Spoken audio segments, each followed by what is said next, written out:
Hey guys, Daniel Hunt at Straight 6 Archery. Just going to give you a quick breakdown on 2020 elk season gear that I used. I'm going to start off with sleep system, and then food, water, cooked wear, and whatnot. So first thing we used was the Kuiu, the Summit Star, one person this year. Been using the Nemo, the Tensor insulated pad for close to 5 years now. No problems at all with it, so probably going to keep using it. For sleeping bag, last few years, been running the Stone Glacier Chilkoot 15 degree bag. Stayed with the 15 just because I sleep fairly warm, and if it does get cold, I'll just throw on my down puffy layers and be good down to pretty much 0 degrees or below. So, next up, for hanging food, if I am in bear country, just some paracord or rope, and then one of the Stone Glacier's roll top dry bags is plenty enough to hold a week's worth of food for sure. Water filtration, I just have the little MSR, I believe this is the micro light hyper filter, something like that. Probably didn't pronounce that right. BeFree water filter. This is basically just a water bottle with a built-in filter. So a lot of times, like when I'm outside of camp and I'm not necessarily needing to pack this heavy one, I'll just throw this in my pack, and that's my 2 liters of water throughout the day. As I need more, I'll just add this into this bottle and keep this one filled up and carry 2 liters throughout the day all the time. Cook stove. This is something I've been using for probably close to 5 to 6 years and plan on upgrading for 2021 for sure. So you can see it's got a lot of wear.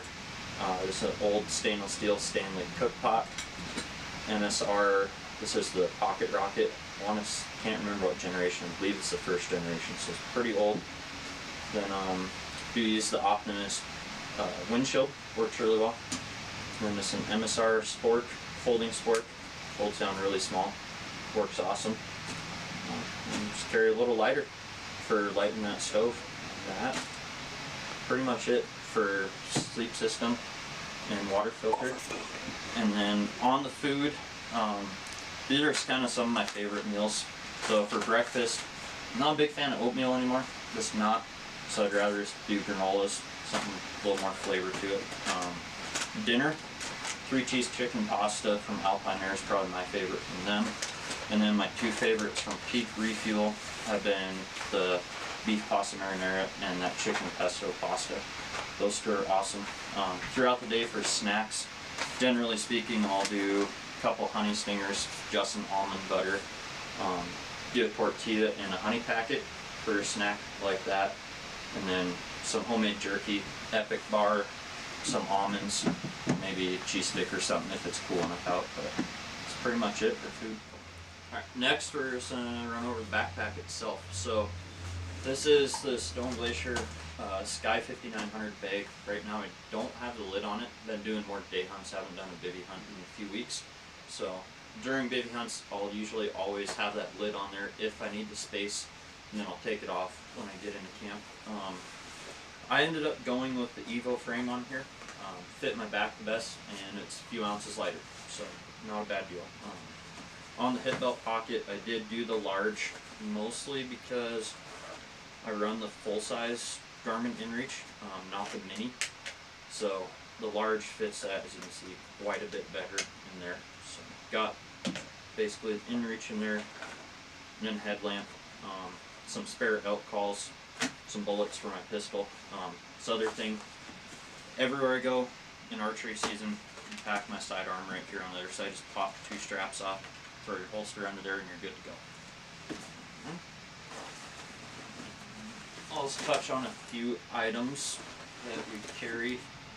Bugle tube, I always just carry it on the side here, then I can reach back, hit one buckle, popped out. This is just the Unrivaled tube from Phelps. I've used this for 3 years now, I think 2 years actually, because this came out with last year. I like it for the size of it. I don't like carrying a big tube, so that's the only reason why I carry that. We get a lot of questions at the shop too about the Sky 5900 being too big for a day pack, but as you can see here, this is what I would carry on a day hunt, and it compresses down really small. And the layout actually works extremely well for day hunts, because right here on the outside pouch, I would have pretty much empty, but that would be like my bag of snacks, first aid kit, and then in here I just have miscellaneous stuff in one of their swing out pockets. Actually this is a camp pocket mixed up, so I got like my tags, knife sharpener, some face paint, TP, extra headlamp, lighter, just miscellaneous items in there. And we'll roll on to the big zipper. So in here is stuff that I'm not going to need very often. So I'll have my rain gear in here if it's in the forecast. On day hunts, a lot of times I don't even carry the rain gear with me if I don't need to. Just some rope. I do carry with me one of these outdoor edge saws. Works nice like this year in Idaho. Shot a spike over there. Don't want to pack out the whole head to this extra weight. So I do a skull cap and take out just horns. Caribou game bags, and then I carry a little bit of Visqueen for when you're deboning. You have something to keep your meat clean on.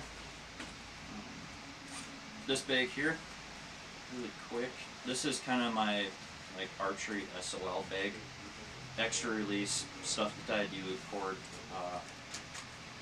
Few Allen wrenches that are common sizes for my bow, a couple extra knocks, just miscellaneous stuff, string cover that you might need if something does go wrong back there.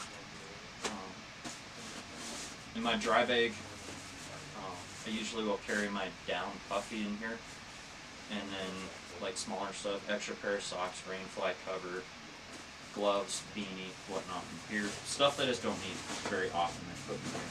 So that pretty much wraps it up on the pack for a brief breakdown. Then next up, for boots, I've been running Crispi's Guide boot for, before I even worked at the shop, before we had Crispi in the shop. So I've got a lot of experience with them. Been very impressed as far as attraction, durability, and ankle support, all that.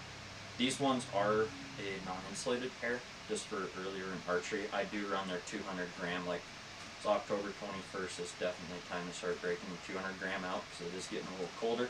So that's what I've been using for boots for several years now, are those Guide GTXs from Crispi. Alright, so we got the bow here.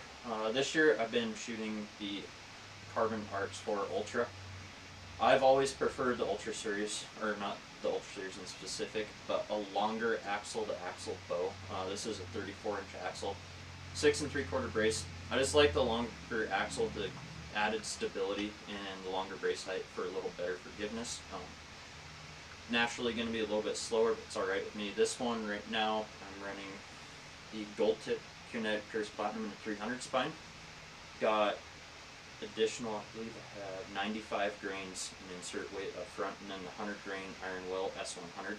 So that totals out at 475 grains, running the AAE Max Stealth thing on here.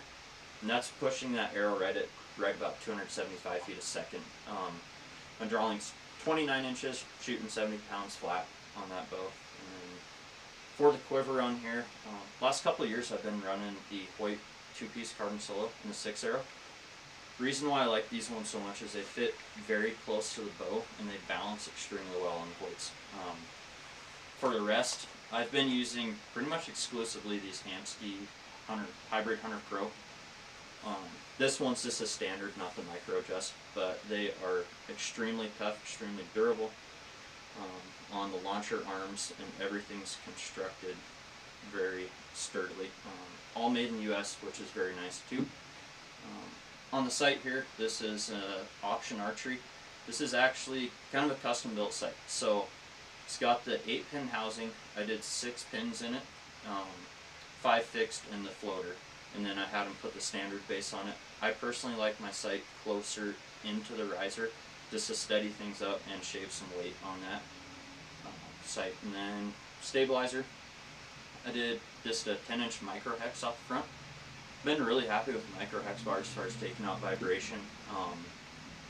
They work well, obviously, for stabilizing. You can adjust the weights on the front, And then during antelope season, I did have a back bar set up on here with the 8-inch micro hex off the back. For elk season, I just took it off to shave some weight. And then for release, got the Carter Wise Choice. I've shot this release for 6 or 7 years now. Really, really like it a lot. I haven't had any issues with it whatsoever. Super reliable. Very, very adjustable trigger on it, which is probably my favorite thing about it. So.